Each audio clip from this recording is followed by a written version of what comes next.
Hi, this is doctor Mohammad Shoaib Rauf from Deoband.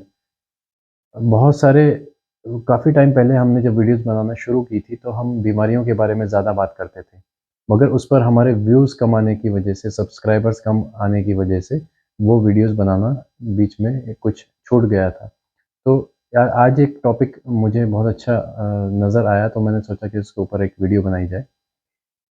तो ये एक ऐसा मर्ज़ है जो प्रेगनेंसी में होता है, यानी कि ख़ारिश की हम बात कर रहे हैं। प्रेगनेंसी के दौरान ख़ारिश का बढ़ जाना, स्किन के अंदर, हमारी बॉडी के अंदर इचिंग एक महसूस होने लगती है। ये एक लेडीज़ की, फीमेल्स की एक आम समस्या है, एक आम प्रॉब्लम है। तो इसको कैसे दूर किया जाए और इसकी वजह क्या है, इस पर आज बात करेंगे। तो प्रेगनेंसी के दौरान जो इचिंग शुरू होती है, सबसे पहले तो अगर आपको कहीं स्पॉट्स नज़र आ रहे हैं, तो हमें इस चीज़ का ख़्याल रखना चाहिए कि वो कहीं स्पॉट्स मीज़ल्स के, चिकन पॉक्स के तो नहीं है, यानी खसरा के तो नहीं है। तो इस चीज़ को अपने डॉक्टर से दिखा कर के चेक करें। अगर फ़ीवर भी है, तो क्योंकि अगर ये है तो फिर उसका इलाज अलग तरीके से किया जाएगा।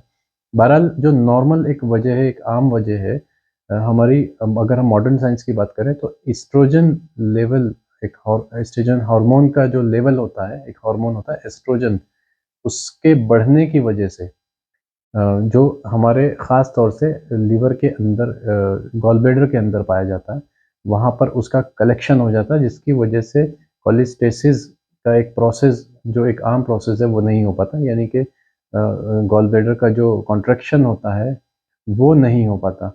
उस कॉन्ट्रैक्शन के ना होने की वजह से वहाँ पर एस्ट्रोजन लेवल जो है बढ़ने लगता है, एस्ट्रोजन हार्मोन जो है वो कलेक्ट होने लगता है, और उससे यहाँ पर स्टमक के ऊपर या फिर धीरे-धीरे पूरी बॉडी में कहीं भी उसको इचिंग आना शुरू हो जाती है, स्किन इचिंग आना बढ़ जाती है। तो ये किसी भी मंथ में हो सकता है, ख़ास तौर से 3 महीने के बाद, सेकंड ट्राइमेस्टर जब स्टार्ट होता है, तब ये प्रॉब्लम जो है ज़्यादा होती है। इसका इलाज क्या करें?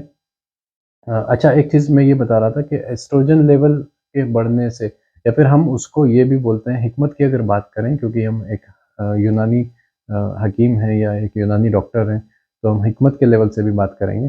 हिकमत में इसकी वजह है सफ़रा का बढ़ जाना। सफ़रावी मादा हमारे जिस्म के अंदर, हमारे लीवर के अंदर बढ़ जाता है। सफ़रावी मादा जो अपने आप में गर्म खुश्क मादा होता है, उसी को हमने यहाँ पर एस्ट्रोजन लेवल बोला है। मॉडर्न साइंस के जो अगर बात करें, तो उसी को एस्ट्रोजन लेवल बोला गया है। यहाँ पर हालाँकि सफ़रावी मादा एक अपने आप में एक मुरक्कब चीज़ है, अपने आप में उसके अंदर बहुत सारी चीज़ें आ जाती होंगी, सिर्फ़ एस्ट्रोजन ही नहीं आएगा। एस्ट्रोजन सिर्फ़ उसका एक पार्ट है, हम ये कह सकते हैं। तो सफ़रावी मादे के बढ़ जाने की वजह से वहाँ पर इचिंग जो है बॉडी में आने लगती है। इसका इलाज है, पानी का इस्तेमाल बहुत ज़्यादा करें, पानी का इस्तेमाल खूब करें। जितना प्यास लगे उससे ज़्यादा करें कम से कम, तो उससे खुश्की जो है वो कंट्रोल में रहती है, और सफ़रा जो है वो कंट्रोल में रहेगा, एतदाल पे रहेगा। दूसरा उसकी हम लोकली उसमें स्टेरॉइड का इस्तेमाल बिल्कुल ना करें। स्टेरॉइडल जो क्रीम्स बाज़ार में लेकर के हम लगा लेते हैं, तो वो बिल्कुल ना इस्तेमाल करें। उससे आपकी स्किन को नुकसान होने के चांसेस रहते हैं। इसके अलावा आप नारियल तेल का इस्तेमाल कर सकते हैं। अगर किसी को सरसों के तेल से फ़ायदा हो रहा है, तो सरसों का तेल इस्तेमाल कर सकते हैं। इसके अलावा एलोवेरा के जो लोशन्स आते हैं, क्रीम्स आती हैं, उनका इस्तेमाल कर सकते हैं। या एक कैलामाइन लोशन करके आता है, उसका इस्तेमाल हम यहाँ पर कर सकते हैं।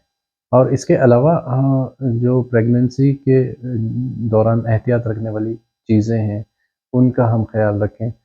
ये कई बार मौसम के तब्दील होने की वजह से भी होता है ड्यूरिंग प्रेगनेंसी। जब मौसम सर्दी से गर्मी आती है या गर्मी से सर्दी आती है, तब ये मर्ज़ जो है ज़्यादा देखने को मिलता है। तो इसके लिए एक ख़ास दवा है यूनानी में, उसको इस्तेमाल कर सकते हैं, और उसके इस्तेमाल करने से प्रेगनेंसी में कोई नुकसान भी नहीं होता है, जिसका नाम है कुर्से असफ़र, जो सफ़रा को कंट्रोल करता है, एस्ट्रोजन लेवल को भी कहीं किसी हद तक कंट्रोल करेगा। 1 टैबलेट सुबह, 1 शाम इस्तेमाल कर सकते हैं, और इसका कोई नुकसान भी नहीं होता है। Thank you very much.